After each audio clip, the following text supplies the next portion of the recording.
नमस्कार दोस्तों और स्वागत है आपका आज के इस वीडियो में। ये वैसे तो हर कोई हर वीडियो के बारे में कहता है, लेकिन मैं इस वीडियो के बारे में आपसे कहता हूँ कि अगर आप बीए का पेपर लिखने वाले हैं और एनईपी बेस्ड पेपर है और पहला सेमेस्टर है, तो ये वीडियो सचमुच आपके लिए बहुत उपयोगी सिद्ध होगा। आपको याद होगा, इससे पहले एक वीडियो हम सिलेबस पे कर चुके हैं। पहले सेमेस्टर का सिलेबस हमने कवर किया था, English pros and writing skills वाला।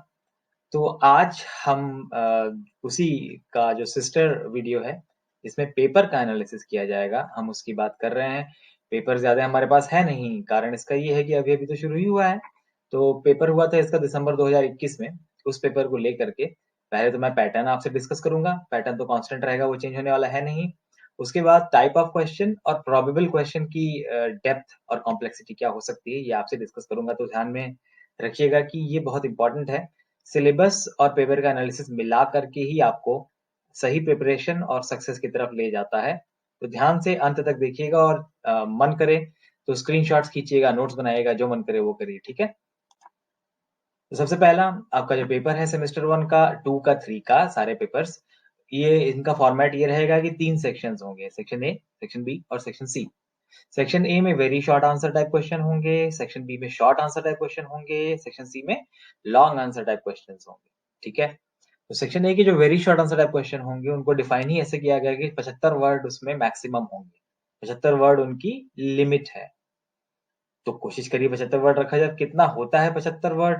हाथ से लिखने पर जैसे मेरे एक लाइन में 9 वर्ड के आसपास आते हैं। तो अब आपकी हैंडराइटिंग, आपके अक्षर मोटे हो सकते हैं, आपके अक्षर महीन हो सकते हैं। तो 8-10 वर्ड मान लीजिए, तो 7-8 लाइन, जो कॉपी की 7-8 लाइन होती हैं, उसमें आपका 75 वर्ड मैक्सिमम हो जाएगा। आप अपने हिसाब से देख लीजिए कि आपका कितना होगा, वो आपको अपने हिसाब से निकालना पड़ेगा। पर कोशिश करिए कि 80 वर्ड में हो जाए, 100 वर्ड ना चला जाए। कह रहे हैं 75 वर्ड, तो मान लेना ठीक होगा ना, है? तो मान लेते हैं। तो कुल जमा 5 क्वेश्चन होंगे सेक्शन ए में। सारे के सारे कंपल्सरी हैं, सारे आपको करने हैं, 5 क्वेश्चन ही करने भी हैं। 3-3 नंबर का क्वेश्चन होगा, 5-3 15 नंबर, ठीक है? सेक्शन ए में 15 मार्क्स। बी भी 15 मार्क्स का ही है, लेकिन यहाँ पे 2 क्वेश्चन आपको करने हैं। टोटल 3 दिए रहेंगे, इसमें आपको चॉइस होगा, आप एक छोड़ सकते हैं। 2 क्वेश्चन आपको करने होंगे, 7.5 नंबर के 2 question, 15 number. Short answer type को डिफाइन कैसे करते हैं? 200 वर्ड मैक्सिमम जो है इसकी लिमिट होगी। Section C long answer type है। इसकी कोई वर्ड लिमिट दी ही नहीं हुई है और खास तौर पे मेंशन किया हुआ है कि ये आंसर इन डिटेल देना है। तो भाई इन डिटेल कैसे? तो इसको थोड़ा हिसाब लगाते हैं। 7.5 नंबर वाला जो क्वेश्चन था, उसको 200 के आसपास पे रोक रहे थे। तो अब ये उसका डबल है, 15 नंबर का है। तो अब अगर डबल है तो जाहिर है कि कम से कम 500 वर्ड तो जाना ही चाहिए। समस्या लेकिन ये आ गई कि इन डिटेल भी लिख दिया है, ठीक है? तो 500 वर्ड से ऊपर तो ले जाना है ही। अब इन डिटेल क्योंकि लिख दिया, थोड़ा उसका सम्मान करते हुए मैं कह रहा हूँ कि 700 से 1000 वर्ड के बीच में कुछ रखिए, ठीक है? तो पहले वाले जो very short answer type question है, वो तो एक पेज में 2-3 भी हो सकते हैं। जो शॉर्ट आंसर टाइप क्वेश्चन है, एक या 2 पेज में एक हो जाएगा। फिर बाकी बचेंगे सारे पेजेस, जो 32 पेज का होता है, तो बाकी बचे सारे पेजेस को आप यूज करके अपना 3 क्वेश्चन 15-15 नंबर के लॉन्ग आंसर टाइप क्वेश्चन लिख सकते हैं, ठीक है? फिर से बता रहा हूँ, सेक्शन ए में 5 क्वेश्चन आपको पांचों करने हैं, सेक्शन बी में 3 क्वेश्चन आपको 2 करने हैं, सेक्शन सी में 5 क्वेश्चन आपको 3 करने हैं। तो ये है पूरी कथा। शुरू से लेके लिखिएगा, अंत तक लिखते रहिएगा, रुकने की कोई ज़रूरत है नहीं। तैयारी करके जाइएगा तो सोचने में टाइम वेस्ट नहीं होगा, आप काफ़ी अच्छा लिख पाएँगे। मेरा ऐसा मानना है कि अच्छा कंटेंट हो, तो लगभग 1 कॉपी भरना कोई समस्या नहीं है, ठीक है? कोशिश करिएगा जितना ज़्यादा लिख सकें और जितना अच्छा लिख सकें। अच्छा और ज़्यादा। पढ़ने-गिनने की बात नहीं हो रही है और कम लिखने की बात भी नहीं हो रही है। तो हम अच्छा भी लिखेंगे और अधिक भी लिखेंगे, तो इस तरह से नंबर अच्छे मिलेंगे। अब हम पेपर देखते हैं। तो ये है एनईपी के तहत बना हुआ दिसंबर 2021 का पेपर है, इंग्लिश का। पेपर का नाम है English pros and writing skills, syllabus में भी आप जानते ही हैं। कोड हमने डिस्कस किया ही था। ए मतलब आर्ट्स, 04 मतलब इंग्लिश, 01 मतलब सेमेस्टर 1 और 01 मतलब पेपर 1, टी मतलब थियरी। ये थियरी का पहला पेपर है, इंग्लिश का एकमात्र पेपर इस सेमेस्टर का है जो आपको करना है। पहला सेक्शन है, पहले सेक्शन में 5 क्वेश्चन है, पांचों आपको करने हैं 3 नंबर का, एक क्वेश्चन है 15 नंबर टोटल, 75 वर्ड का मैक्सिमम। इसमें ये सारा कुछ दिया हुआ, मैंने समराइज ऊपर कर दिया है। इस बार जो क्वेश्चन आए थे वो किस तरह से हैं भाई, देखिए। तो आपको याद होगा, अगर सिलेबस ध्यान में होगा, तो सिलेबस में जैसा टॉपिक वाइज दिया हुआ है, टॉपिक का मतलब क्या होता है, जो यूनिट 1, यूनिट 2, यूनिट 3 करके जो दिया हुआ है, उसमें ठीक यूनिट के सामने जो लिखा हुआ है, for example unit difference in formal ऐसे ना, तो ये जो है आपका यूनिट 3 से है। यूनिट 3 का हेडिंग है types of prose and prose style. तो देखिए ये यूनिट 3 की हेडिंग से डायरेक्टली नहीं आया है। हेडिंग के अंदर पेरियोडिकल ऐसे, फॉर्मल ऐसे और पर्सनल ऐसे, ये सारे उदाहरण हैं। ये उसमें से आया है, मतलब सब हेडिंग से आया है, हेडिंग से नहीं आया है, सब हेडिंग से आया हुआ क्वेश्चन। लेकिन सीधा क्वेश्चन पूछा गया है, डिफरेंशिएट करने के लिए कहा गया है फॉर्मल ऐसे और इम्पर्सनल ऐसे के बीच में, और आपके अलग अलग टॉपिक्स हैं, पेरियोडिकल ऐसे, फॉर्मल ऐसे, पर्सनल ऐसे। तो इन दो के बीच में डिफरेंशिएशन के लिए, दो टाइप ऐसे के दो टाइप के बीच में आपको अंतर बताने के लिए कहा गया है। और 75 वर्ड वाला आपको याद रखना है, तो एकदम आराम से टू द पॉइंट बताना है। तो ये पहला क्वेश्चन डिफरेंशिएशन का। दूसरा क्वेश्चन है डिफाइन द टर्म का। अब डिफाइन द टर्म कहाँ से उठाया है, तो ये भी यूनिट 3 का ही क्वेश्चन है। प्रोज डिवाइसेस के अंदर में एनालॉजी, एनेक्डोट, एंटीथेसिस वगैरह हैं, ठीक है। तो ये यूनिट 3 का दूसरा क्वेश्चन है जो आपको मिला है, और एनालॉजी वाला जो क्वेश्चन है ये वो वाला क्वेश्चन है, ठीक है। अब ये जो तीसरा प्रश्न है, what according to Bacon are the uses of studies, ये एक बहुत ही पॉपुलर क्वेश्चन है। ये अगर इस यूनिट में नहीं भी पूछता, क्योंकि फ्रांसिस बेकन की ऑफ स्टडीज आपको प्रेस्क्राइब्ड है, अगर इस यूनिट में नहीं भी पूछता तो अगले यूनिट में पूछता। ये जैसे पहले भी सिलेबस जो था उसमें भी थी, उसके पहले जो सिलेबस था उसमें भी थी, और जब ये ऐसे होता है तो इस पे प्रश्न पूछा ही जाता है। तो मैं एक तरह से इंपॉर्टेंट भी डिक्लेयर कर रहा हूँ, ऑफ स्टडीज को भाई अच्छे से तैयार करिएगा आप लोग। उसमें से कुछ ना कुछ पूछा जाना ही है, या तो रेफरेंस टू कॉन्टेक्स्ट ही पूछ लेंगे, या छोटे क्वेश्चन पूछ लेंगे, या बड़ा क्वेश्चन पूछ लेंगे। बड़ा क्वेश्चन में अभी हम बात करने वाले हैं, प्रोज स्टाइल वगैरह के बारे में भी पूछेंगे। तो यूजेस ऑफ स्टडीज भी आपको शॉर्ट में ही लिखना है, और पूछा है इसको आपसे छठे यूनिट से। दो प्रश्न तीसरे यूनिट से, ये तीसरा प्रश्न छठे यूनिट से। फिर है व्हाट इज कंटेंट राइटिंग, ये चला गया सीधा जंप करके 8वीं यूनिट में। 8वीं यूनिट में आपका ऑनलाइन राइटिंग के अंदर कंटेंट राइटिंग वाला सेक्शन है, सिर्फ बताना है कि वो क्या होता है। तो लगभग डेफिनेशन से एक स्टेप बाद डिस्क्राइब वाला टाइप का क्वेश्चन हो गया। तो अब देखिए, डिफरेंस, डिफाइन, डिस्क्राइब, डिस्क्राइब, चार क्वेश्चन ये वेरी शॉर्ट आंसर में आए हैं। और फाइनली है सिग्निफिकेंस ऑफ द टाइटल, कौन किसका, द लास्ट लीफ का, जो कि चौथे वाले यूनिट का पार्ट है। तो 3, 4, 6 और 8, इन 4 यूनिट से इसमें अभी तक क्वेश्चन आपको सामने दिखाई पड़ रहे हैं।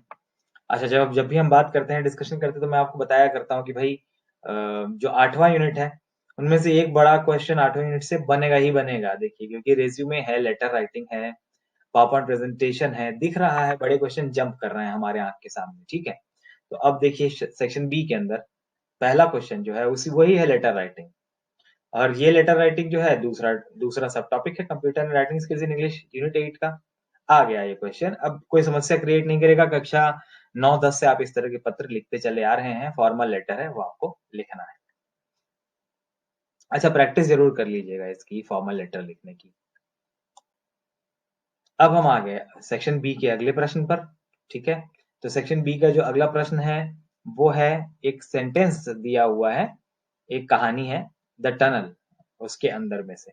तो ये जो द टनल जो कहानी है, ये यूनिट 5 में शॉर्ट स्टोरीज के अंदर में आती है। और इसमें सेंटेंस देके बोला गया है कि भाई स्टोरी के हिसाब से, उसके कॉन्टेक्स्ट में, इस ये जो स्टोरी से ही स्टेटमेंट है, सुंदर सिंह एक कैरेक्टर है वो कह रहा है, तो उसको जस्टिफाई करने के लिए कहा गया है। ये अच्छा, काफी स्टैंडर्ड अच्छा क्वेश्चन है ये। इस तरह के क्वेश्चन एक दो पूछा है, तो इस पे स्टोरी के अंदर से सेंटेंस लेकर के और उससे थीम या प्लॉट या जस्टिफाई करने वाले जो क्वेश्चन है, मुझे लग रहा है एक पैटर्न सा बना है। तो भाई टेक्स्ट मुझे लग रहा है आपको ध्यान से पढ़ना चाहिए, टेक्स्ट मैं भी ध्यान से कवर करूंगा, तो हम देख लेंगे कैसे किया जाएगा। फिर अगला प्रश्न है, explain the following lines with reference and context, also add critical comment. अब जैसा मैंने प्रेडिक्ट किया था इस बार के लिए भी, मतलब अब जो पेपर आएगा उसके लिए भी, either long answer type question और शॉर्ट आंसर टाइप क्वेश्चन और R2C ऑफ स्टडीज से आएगा।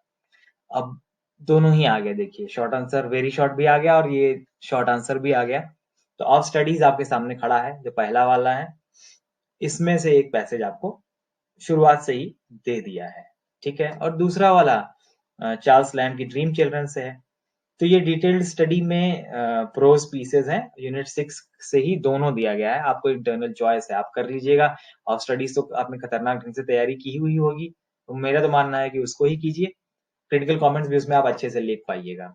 एनालिसिस मैंने ऑफ स्टडीज का डाल दिया है, उसको आप देख लीजिए, ठीक है। अब हम आए सेक्शन सी में, 3 क्वेश्चन कर रहे हैं 15-15 नंबर के आप, ठीक है। तो लॉन्ग आंसर टाइप क्वेश्चन है और डिटेल में करना है। कंजूसी मत करिए, मन लगा के लिखिए। लास्ट के बेल तक का टाइम को स्लॉट को बांट लीजिए और 3 क्वेश्चन में बराबर बराबर समय दीजिए। बैलेंस आंसर लिखना है, ऐसा नहीं कि एक क्वेश्चन का आंसर बड़ा लिख दिया, दूसरे का आंसर छोटा लिख दिया। बैलेंस लिखना है, अच्छा लिखना है, ठीक है। तो अब सेक्शन सी में हम लोग आ गए। पहला प्रश्न जो है, पहला प्रश्न ये उठा के टॉपिक ही दे दिया है। यूनिट 1 का नाम है an introduction to Indian writing in English. इसमें जो है 7, 8, 9, 10 लोगों का नाम दिया लेखकों का, और उसको बता रहा है कि कंट्रीब्यूशन ऑफ ABCDEF वगैरह towards the growth of Indian writing in English. अच्छा, अब ये ग्रोथ को का दूसरा नाम आप डेवलपमेंट भी मान सकते हैं। तो growth of Indian writing in English उठा के पूरा का पूरा ये जो मैंने लाल रंग से अंडरलाइन किया है, देखिए वही पूरा का पूरा दे दिया है। इसका मतलब है ये प्रश्न लॉन्ग आंसर टाइप क्वेश्चन ये पूरी यूनिट 1 से है और इसमें सचमुच में आपको जबरदस्त डिटेल में लिखना पड़ेगा। तो अगर इस पे भी मैंने वीडियो अपलोड किया हुआ है, हर राइटर पे थोड़ा-थोड़ा बताते हुए। तो अगर आपने उस वीडियो को ध्यान से देखा है, तो आप हर राइटर के बारे में जो मेंशन्ड है इस सिलेबस में, यूनिट 1 में आप उन सबके बारे में जानते हैं। उनसे मिला करके आप इसको लिख पाएँगे। वैसे इस पर मैं सोच रहा हूँ एक बैकग्राउंड पे काम करूँ, थोड़े पहले ये कंक्रीट वाले जो यूनिट्स हैं उनको कवर करके, background of Indian writing English जो सिलेबस में नहीं लिख रहा है, इम्पोर्टेंट है, मुझे लग रहा है उस पे एक काम करना चाहिए मुझे। तो मैं याद दिला दीजिएगा मुझे आप बाद में, अगर मैं नहीं करता हूँ या भूल जाता हूँ तो। तो ये क्वेश्चन नंबर 9 टाइप के लिए थोड़ा-सा ज़्यादा मटेरियल चाहिए होगा आपको, तो वो मैं दे दूँगा। एलिमेंट्स ऑफ शॉर्ट स्टोरी के बारे में पूछा जा रहा है। ये elements of short story unit 2 का नाम ही है। ये सीधा टॉपिक से ही, टाइटल से ही उठा के दिया है। Elements of short story he unit 2 का नाम है। और ये एलिमेंट्स जो है दिए हुए हैं, plot characterisation, structure, narrative structure और नैरेटिव टेक्निक। प्लॉट कैरेक्टराइजेशन और स्ट्रक्चर तो हम कवर कर चुके हैं, आप वीडियो देख लीजिएगा और इन्हीं सारे को मिला करके लिख देना है, ठीक है। अब पहले आपको मैंने बताया था कि स्टेटमेंट लिया जा रहा है स्टोरी के अंदर से। तो देखिए द लॉस्ट चाइल्ड से, पहले द लास्ट लीफ वाला था, अब द लॉस्ट चाइल्ड से स्टेटमेंट लिया गया और लेकर कहा गया कि स्टोरी की थीम पर, स्टोरी में इंपॉर्टेंट पार्ट्स होते हैं जो कि अभी अभी आपको एलिमेंट्स ऑफ शॉर्ट स्टोरी बताया है। प्लॉट, थीम, कैरेक्टराइजेशन, 3 सबसे मोटे-मोटे इंपॉर्टेंट पार्ट होते हैं। तो देखिए यहाँ पर आपको थीम ऑफ द स्टोरी से कनेक्ट करते हुए वो जो सेंटेंस उसके अंदर से लिया गया है उसको डिस्कस करने के लिए कह दिया गया है। तो इसके लिए आपको डिटेल्ड समरी का नॉलेज होना जरूरी है और साथ ही साथ थीम मतलब डिटेल प्लॉट और थीम को आपको पता होना चाहिए। तो आप जब भी नोट्स बनाइए तो उसमें डिटेल प्लॉट्स, थीम्स और कैरेक्टराइजेशन ठीक से कवर कीजिए जरूर से स्टोरीज के केस में। स्वामी विवेकानंद जो हैं ये प्रोज के 7वें सेक्शन से हैं और उनकी the conquest of the world by Indian thought आपके सिलेबस में है। ये काफी वॉल्यूमिनस है, काफी पेजेस की है। तो इसमें जो क्वेश्चन ये पूछा गया है, इसका आंसर देने के लिए आपको समरी का ज्ञान, डिटेल समरी का ज्ञान होना जरूरी है। 13वां क्वेश्चन है द प्लॉट। जैसे मैंने आपसे कहा था एलिमेंट्स ऑफ शॉर्ट स्टोरी के अंदर में प्लॉट, थीम, कैरेक्टराइजेशन 3 चीजें इंपॉर्टेंट आती हैं। तो देखिए थीम पे पूछ ही लिया, प्लॉट्स डिस्कस करने के लिए भी द शॉर्ट स्टोरी का दे दिया द लेमेंट से। और फाइनली अब एक स्टॉक क्वेश्चन पूछ रहा है, Joseph Addison as an essayist. इनको नहीं पूछता तो लैम्ब को पूछ लेता, लैम्ब के केस में ह्यूमर और पैथस पूछता है। उनको नहीं पूछता तो जाहिर है बेकन को पूछता और बेकन के प्रोज स्टाइल की बात करता।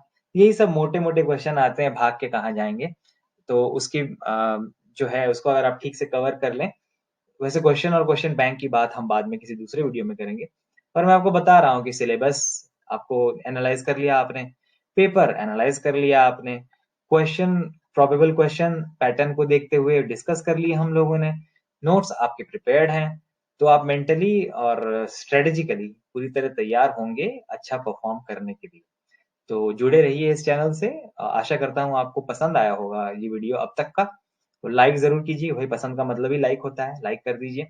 और अगर सब्सक्राइब आपने नहीं किया है अब तक तो सब्सक्राइब कीजिए, और आपके और दोस्त जो हैं जो फर्स्ट सेमेस्टर में हैं उनको भी बताइए, सबको फायदा है।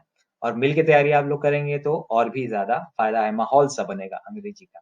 ठीक है, अब हम लोग समाप्ति की तरफ ही हैं। सब्सक्राइब करने के लिए मैं डिस्क्रिप्शन बॉक्स में लिंक डाल दूंगा, आप उस पर क्लिक करके सब्सक्राइब कर सकते हैं। उसके अलावा जो है हमारा हैंडल है winners.h.english यूट्यूब पे, उससे हमें खोजा जा सकता है।